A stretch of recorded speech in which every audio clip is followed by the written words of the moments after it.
Real world PDR people, today let's look at body line damage like this and why you don't need to fear it. I'm going to show you the easy and best way to repair damage just like this. So I would call this an upper level beginner style tutorial. But this is a building block that's going to get you into a lot of the important foundations of that big smash work. So this is where our body line was. Now a lot of metal's been displaced all the way out here. You can see that green hump. What we need to do is replace that displaced metal. Sounds simple? It actually is. Let me show you. Hey, what's going on? This is Jim with Real World PDR. Today we're going to look at how to fix dents like this. All right, for something like this, I'm going to start with a soft tip rod. Now this is a Blim double bend. That's pretty much my go-to for most soft tipping. I also have an ultra set that works pretty well, but basically I'm just going to see what this dent will give me, and then I'm going to start looking at those crowns. So one of you asked how I like to get leverage in a gate. Well, this is one of my favorites. I just have a chain in a smaller hole, and obviously that's torn down, and I just string the tool through the ample access that's there. And this does allow me to not have to pry against some of that floppy gate bracing. Moving on to the most important part of this lesson. That's confusing. So check it out.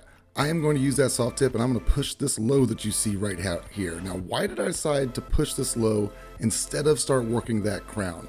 Well, let me tell you this. If you've learned that you have to do one or the other first, you've learned wrong. I don't care what anybody else has said. Here's the deal. So this metal is going to be the most relaxed whenever it's back where it was. And the more it gets distorted, the more pressure, tension that it's going to hold. So in this particular scenario, that hump, that crown, is the most distorted thing on this panel. So how do I relieve the pressure of that? Well, I pick up the low, and what that's going to do is that's going to relax that crown. Now on realworldpdr.com, I show you how to visually tell, but good rule of thumb, just poke around and feel. Knock on that crown. Does it feel super tight? We'll push the dent. Push the dent. Does that feel super tight? We'll knock the crown. This is what's fun about PDR, man. It is a puzzle. You start to figure out where the pieces go and it all falls into place. Since I was blabbing, you probably didn't notice that was 34 pushes over the course of 1 minute and 9 seconds.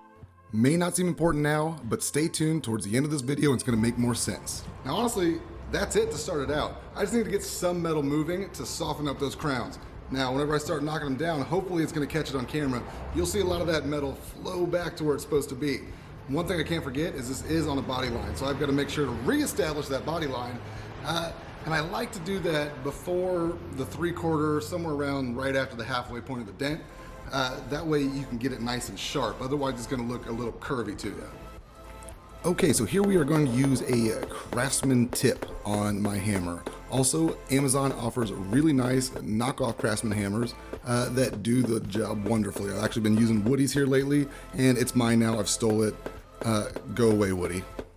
So if you don't have the accuracy with your hammer yet to pull this off, hey, feel free to use the soft tip on a knockdown. That'll work great too. Right now, as of this point, this crown is still a little too hard to really want to put some kind of hard knockdown tip on it.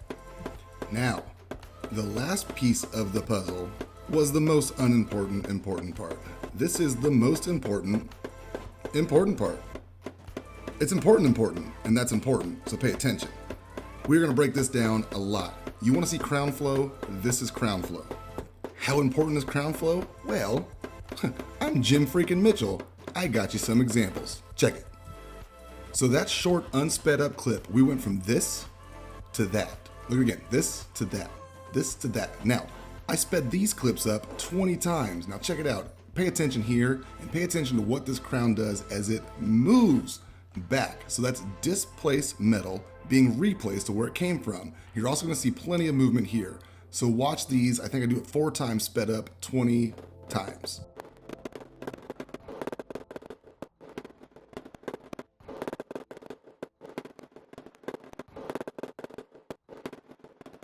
That, my friends, is how to visualize crown flow. Notice how even that body line got significantly sharper as I did that. Now, let's watch it in reverse just for fun. You're welcome, 90s kids. Read that.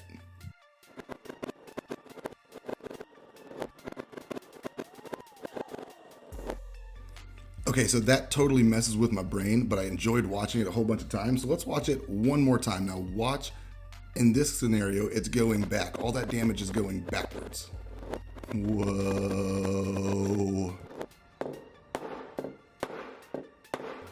Okay, so the reason that this is important is so much of this dent is getting repaired. I have said it before and I will say it 1,000,000 more times. Please pay attention. The way you knock down is more important than the way you push.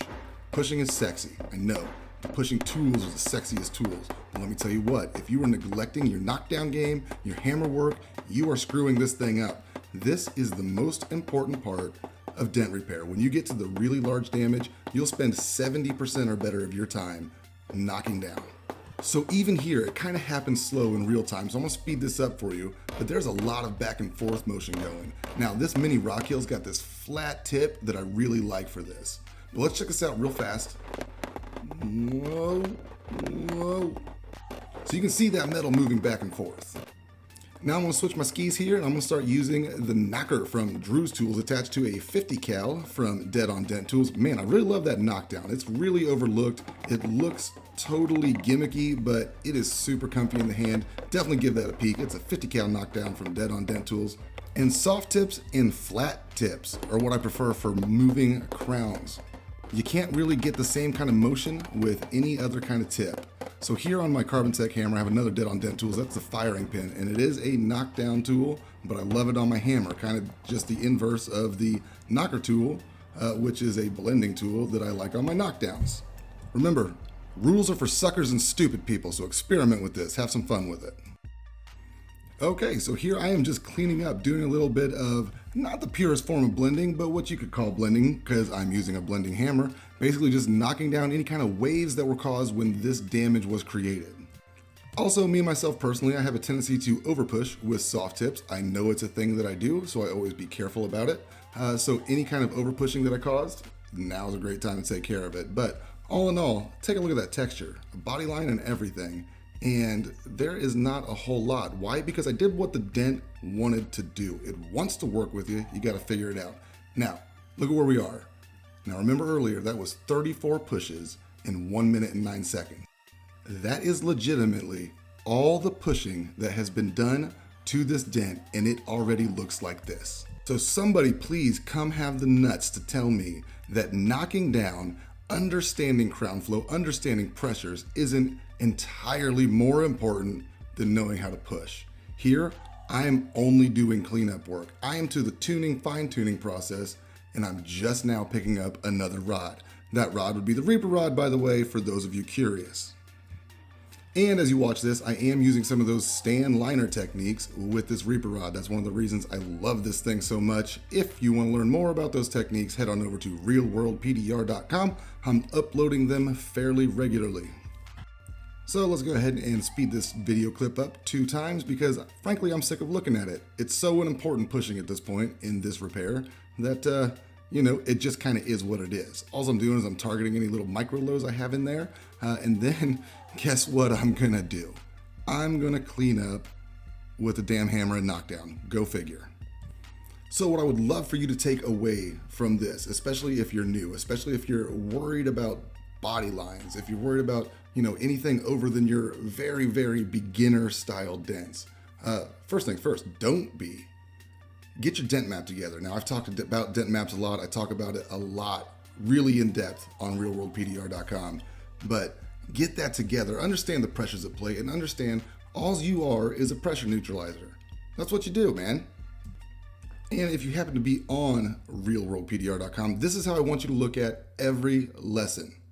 I don't want you to look at the dent. You know what? The dent doesn't matter. I want you to get that dent map in your head, and I want you to understand how to view dents.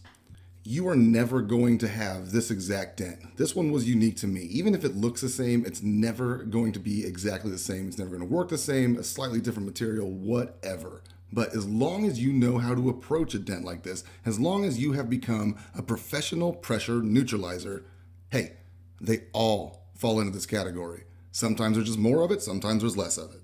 One quick tidbit to note here, I am working up, and that's because anything that is in the curve where that license plate is, anything that's in that curve, I need to work in that ditch. I don't want to work across it because the light starts doing funky things. You start thinking highs are lows and lows are highs, etc. So quick extra little tidbit. Anytime you have something like that, work in the ditch. Now, let's check it out. That's where we are. There was barely any pushing that went into this. This was almost exclusively knockdown work. If I would have tried to wrestle this, it would have taken much longer and had a much worse result. So here's a good before and after side by side. So get your dent maps together and learn your dent maps at realworldpdr.com. Let's take a look at the tools that I used today. So first things first, for that minute and 9 seconds, that was a Blim double bend soft tip rod. That is pretty much my go-to for most soft tip action. Also, I did use the Craftsman tips from Carbon Tech, but there are any kind of Amazon special Craftsman style hammers. Carbon Tech Mini Rock Hill and Rock Hill. Those are great hammers. Carbon Tech has the hammer market on lock. The Knocker from Edgy Tools. It's a blending tip that I love for knockdown work. The firing pin, the Pee-wee, and the 50 cal knockdown from Dent Dent Tools. All fabulous, actually. Woody's got the knockdown tip game on lock. And the Reaper rod. I still love these things. I cannot put them down. I'm using them on damn near every repair these days. So everybody, go to realworldpdr.com if you want to see more content like this. And remember, average. I lost my censor sound effect. That's funny.